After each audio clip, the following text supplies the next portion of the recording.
Sud Radio, le grand matin week-end, 7h-10h, Maxime Liédo. Il est 7h45 sur Sud Radio et ce matin, on va essayer en tout cas de vous expliquer ce qui se passe depuis l'Iran, en tout cas qui semble en ébullition depuis quelques jours. Bonjour Emmanuel Razavi. Bonjour Maxime, merci de me recevoir. Merci beaucoup à vous d'avoir accepté notre invitation. Grand reporter, spécialiste du Moyen-Orient sur la situation. On va avoir besoin de vos éclairages. Je me permets au passage de rappeler votre dernier livre extrêmement précieux pour comprendre ce qui se passe à l'intérieur du pays, La pieuvre de Téhéran. Pour tous ceux qui n'auraient fait qu'apercevoir les images et aperçu quelques bandeaux sur les chaînes d'information en continu, est-ce que vous pouvez d'abord nous dire en quelques mots ce qui se passe actuellement en Iran depuis quelques jours ? Alors il y a une nouvelle révolte. Moi je pense qu'elle s'inscrit dans un temps long. Vous savez, en Iran, il y a des mouvements de révolte depuis très longtemps. On est sans doute arrivé, je dirais peut-être au dernier chapitre de cette révolte, de cette révolution en fait de la population iranienne contre un régime qui est un régime islamiste qui persécute sa population, qui fait des arrestations par dizaines de milliers depuis cet été, qui lorsque des gens sont arrêtés, mis en prison, pratique de façon institutionnalisée en fait la torture, le viol sur les filles, sur les garçons. C'est un régime qui est né en 1979, c'est l'ayatollah Khomeini d'ailleurs qui a été hébergé en France, qui est rentré depuis la France en Iran, qui a proclamé en fait la République islamique d'Iran, on pourra y revenir. Et ce régime islamiste, si vous voulez, il est inspiré, en fait, l'Iran, vous savez, il y a deux branches de l'islam importantes, c'est le chiisme et le sunnisme. Et les Iraniens sont chiites, mais néanmoins, en fait, le régime actuel est un régime, en fait, qui, s'est inspiré des frères musulmans égyptiens. Vous savez, les frères musulmans sont ceux qui ont créé en fait en Palestine, à Gaza notamment, le Hamas. Voilà. C'est un régime en fait terroriste, c'est un régime très obscurantiste qu'il y a en Iran. Ce sont des centaines, on dit même des milliers de morts en fait qu'il y a ces derniers jours, notamment depuis 24 heures. Et on voit en effet régulièrement chaque année malheureusement des chiffres qui augmentent concernant les exécutions dans le pays. La question est, au vu de ces images, Emmanuel Razavi, qu'est-ce que ces manifestations ont d'inédite ? Parce que ce n'est pas la première fois, vous venez de l'esquisser, et la même question émerge à chaque fois. C'est est-ce que c'est le début d'un renversement du pouvoir ? Vous semblez nous dire qu'on arrive enfin au chapitre, si vous voulez, tant attendu du renversement de régime ? Alors, vous avez employé un mot qui est important, c'est le mot inédit. C'est vrai que ce qui se passe actuellement, c'est inédit parce que ça va extrêmement loin dans un contexte. Si vous le permettez, je vais l'expliquer pour vos auditeurs. Oui. En Iran, les gens commencent à mourir de faim. Il y a des provinces dans lesquelles, comme le Baloutchistan, dans lesquelles en fait il y a des famines, c'est la misère. Il n'y a plus en fait, l'argent ne vaut plus rien. Il y a eu en fait tellement de corruption ajoutée aux sanctions internationales.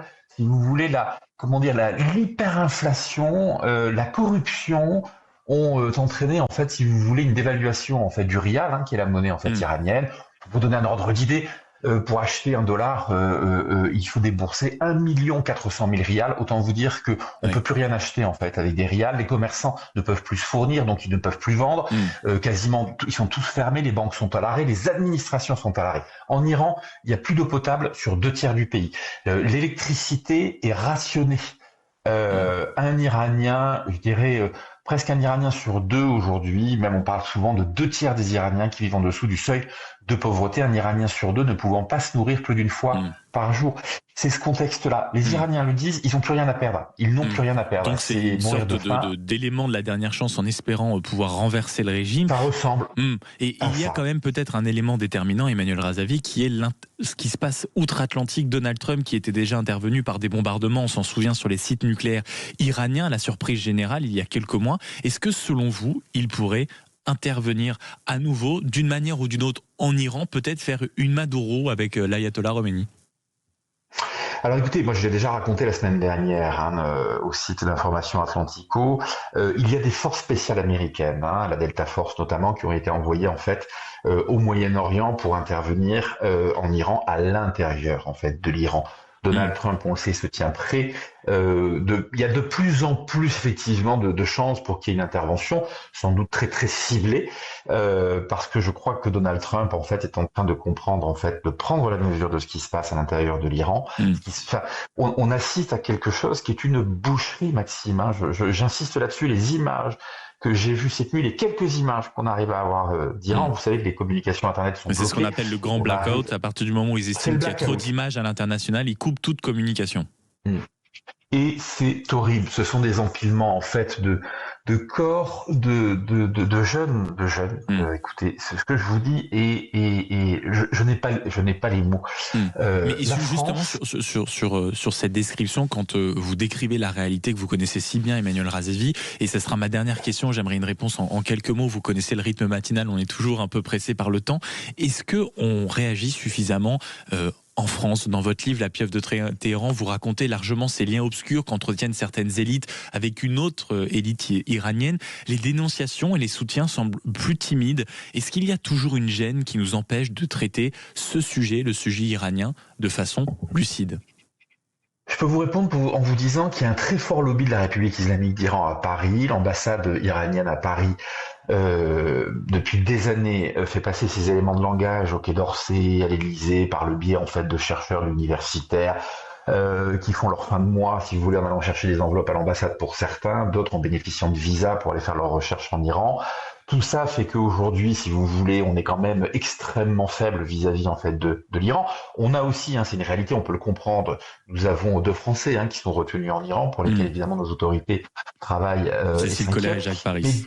Voilà, Cécile Collère et Jacques Paris. Mais de façon générale, la France, écoutez, j'ai honte, je peux pas vous dire autre chose. Vous savez, je suis journaliste. Je couvre le Moyen-Orient depuis longtemps, j'ai couvert des conflits, j'ai couvert des guerres civiles, je vois ce qui arrive. Je suis d'origine iranienne, je suis franco-iranien pour vos auditeurs, ceux qui ne le savent pas. Après ce que j'ai vu cette nuit, les images que nous recevons, la France ne peut pas rester silencieuse.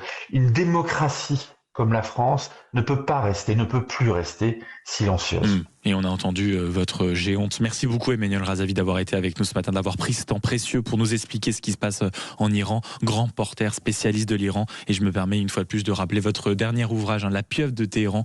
On avait eu l'occasion d'en discuter ensemble, ici même, à ce micro. Et je vous souhaite une belle journée malgré tout, cher Emmanuel Razavi.